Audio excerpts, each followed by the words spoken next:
আজি আমাৰ সভা ঠিক নহয়, আমি দলীয় প্ৰাইমাৰি প্ৰেসিডেন্ট, জেনাৰেল সেক্ৰেটাৰি বা আমাৰ কিছুমান ব্লকৰ লিডাৰ, সেন্ট্ৰাল লিডাৰ বহি আলোচনা কৰিলোঁ। যেহেতু অহা 14 তাৰিখে আমাৰ ফকৰাগ্ৰাম ব্লক কনফারেন্সখন আমার পতা হ'ব, সেই মর্মে আমি আমার ডেলিগেটস আমি কেনেকৈ বহিম, কি ডেলিগেটছত আমি প্রস্তাব ল'ম, এইবিলাক লৈ আমাৰ আলোচনা হৈছে।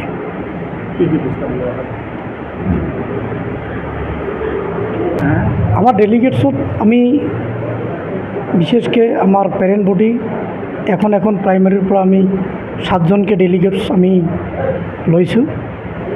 ঠিক তেনেকৈ আমাৰ ইউথ ব্লক কমিটি সেম তেওঁলোকৰো প্ৰাইমাৰীৰ পৰা 7জনকে লৈছোঁ। মহিলা BSU মাইনৰিটি সেল আদিকে ধৰি আমাৰ যিকেইখন আমাৰ ব্লক কমিটি আছে ইনক্লুডিং সেল, আমি সেম 7জনকে লৈ কিনে এটা আমাৰ ব্লক কমিটি আমি ডেলিগেটছত আমি গঠন কৰিম।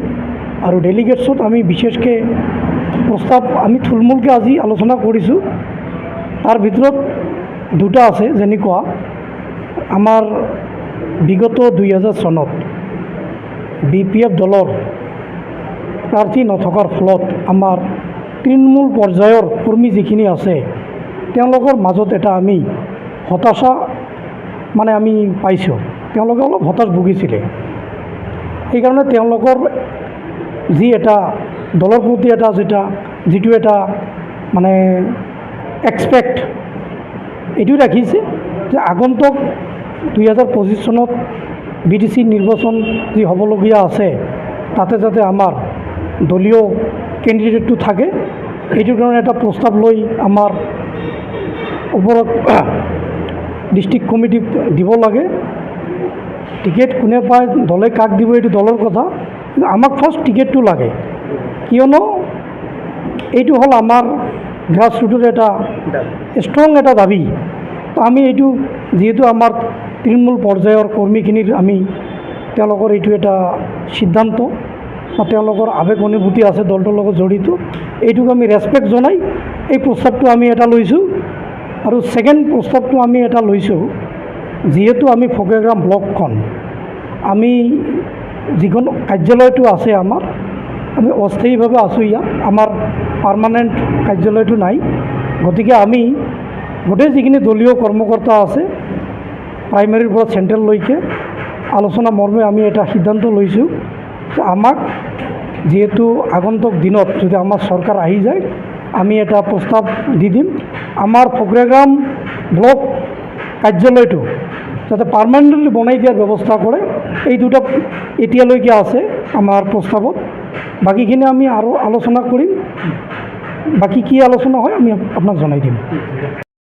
হয়, আৰু যোৱা 9 তাৰিখ নিশা যি এটা ঘটনা শুনা পালোঁ আমাৰ ফকৰাগ্ৰামতে হৈছে। এইটো আমাৰ চৰকাৰ মেডিকেল এইখিনিতে ওচৰে পাঁজৰে আমাৰ ফকৰাগ্ৰামৰ এটা ল'ৰা হয়, অশোক শ্যাম নামৰ হয়, তেওঁৰ লগত মাৰপিটৰ ঘটনাটো হৈছে।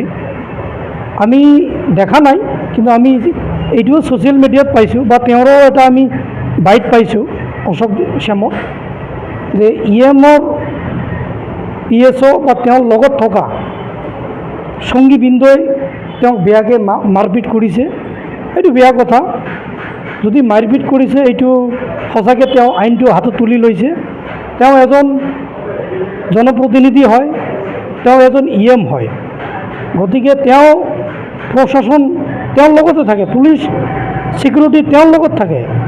গতিকে তেওঁৰ লগত থাকি এইটো সুযোগ লৈ যদি কোনোবাক যদি এনেকৈ মাৰপিট কৰে এইটো খুব দুৰ্ভাগ্যজনক। তেওঁ আইনটো হাতত লোৱা ঠিক হোৱা নাই, এইটো অন্যায় হৈছে। ইয়াৰ কাৰণে আমি আইনৰ বহি থকা যিখিনি মানুহ আছে ঊৰ্ধ্বতম মহলকো আমি ইয়াৰ কাৰণে এইটো আপিল জনাইছোঁ। এইটো এটা উচিত তদন্ত হ'ব লাগে। আৰু যি দোষী, আমি নকওঁ EM দোষী বা অশোক শ্যামে দোষী, সঁচা ঘটনা যিটো ইয়াৰ তদন্ত হৈ আইন তুলি লোৱাত এইটো বেয়া কাম হৈছে, তেওঁক বেয়াকৈ মাৰিছে, ইয়াৰ উচিত তদন্ত আমি বিচাৰিছোঁ। MCLA এক্ষেত্রে বিভিন্ন মানে দুর্ঘটনার লগত জড়িত হয়ে আছে বা নারী সংক্রান্তীয় কেসতো জড়িত বিভিন্ন সংবাদ মাধ্যম ওলায় আর খুব যেন একটা মারপিটের ঘটনা ঘটছে, এই ক্ষেত্রে কী ক'ব আপনি দ্বিতীয় হিসেবে? হয়, এইটো ময়ো ছ'চিয়েল মিডিয়াত পাইছোঁ। তেওঁলোকে যি কেলেংকাৰীৰ কথাটো এতিয়া ময়ো চাই পেলাই অলপ হতাশা ভুগিছোঁ যে যদি এজন জনপ্ৰতিনিধিয়ে এনেকুৱা সঁচাকৈ যদি কাৰ্যটোত লগত জড়িত আছে, এইটো এটা আমাৰ কাৰণে দুৰ্ভাগ্যজনক, এইটো ভাল কথা নহয়।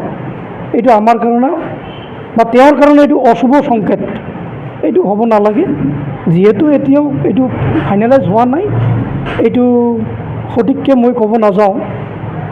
তেওঁ যি কৰ্ম কৰিছে তেওঁৰ ফল ৰাইজে দিব। ৰাইজেতো তেওঁক ভোট দি কিনে জিকাইছে, ৰাইজৰ ভোটেদি তেওঁ জিকিছে। এতিয়া যদি তেওঁৰ কৰ্মকাণ্ডই তেওঁৰ পৰিচয় থাকিব। গতিকে যদি সঁচাকৈ যদি তেনেকুৱা কৰ্মত তেওঁ জড়িত আছে, ইয়াৰ উত্তৰ ৰাইজে দি দিব।